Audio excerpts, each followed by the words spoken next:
What's up everybody, welcome to West Bengal, home to the Hindustan Ambassador. If you want to see the most buck-wild car made in India, then you've come to the right place.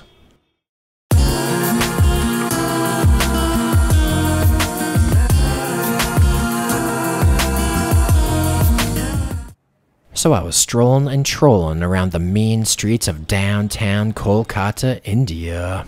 And it didn't take me long to realize there's a whole mess of Hindustan Ambassador cars cruising around the place. Just why is the car so popular here? I think it's because the manufacturer is headquartered in the city, but I don't know exactly. All I know is in other parts of India I've been to, this car is pretty rare, but in Kolkata the thing is everywhere. Now, this car is known as the Ambes for short, and most of the Ambes you see cruising around this city are yellow, which are basically taxi cabs. What other kind of Ambes we got here? We got us a white Ambe. Nice. Oftentimes these white Ambes are driven by government officials, and that's pretty buck wild. And other colors of Ambes do exist, but they're usually for personal use, and they tend to be a bit more rare.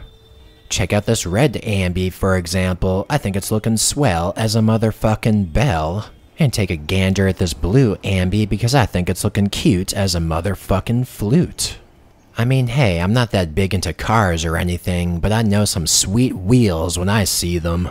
And call me crazy, but I think that right there is a nice fucking car. So nice, in fact, that I figured I should hail myself a ride in one. Can you actually blame me, sweet cheeks? So I sprinted full speed to the taxi zone and started scoping out the situation. Those taxi maestros were showing me their cars, and I could see some customizations over here. That's some pretty nice decal action, and after vibing with those taxi maestros by and by, I started getting educated about these Ambes. Apparently these things were manufactured for 58 years, and they were just discontinued in 2014, which isn't that long ago. They stopped making it because there was lack of demand for the car. I mean, I guess the design was left pretty much unchanged during the whole manufacturing life. But you know what they say, if it ain't broke, don't fix it, and I think a whole lot of people around the world would like to have an Ambe. Now recently, the original maker of the Ambe sold off the rights to a French manufacturer, and I have a feeling that maybe, just maybe, the Ambe is gonna make a comeback. Granted, I have no actual evidence for that, I just have a feeling deep in my dick, and sometimes you gotta follow your chub instincts. Anyway, enough with all that chatter, now it's time to take a ride inside that Ambe. So the taxi maestro gunned that Ambe and it felt like we were driving in a tank on wheels. Then when we were stopped in traffic, I could see that while we were in an Ambe, I could also see some Ambes outside my window.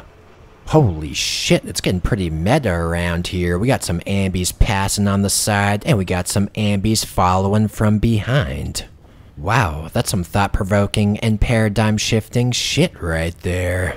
I guess what I'm trying to say in a roundabout way is during that short trip within an Ambe, I was feeling a connection to that car. A spiritual connection, to be exact.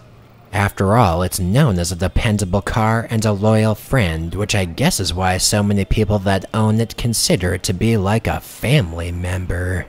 But anyway, you get the drill. Overall, it's a pretty nice car, and I hope that someone resurrects it pronto. Oh, and by the way, if you want to see some more buck-wild adventures in India, then you best be checking out my previous video. It's about Kolkata Vegetable Market in Calcutta, and I got that link in the description box. And as always, thanks for watching this video. Why don't you leave a comment, let me know what you think.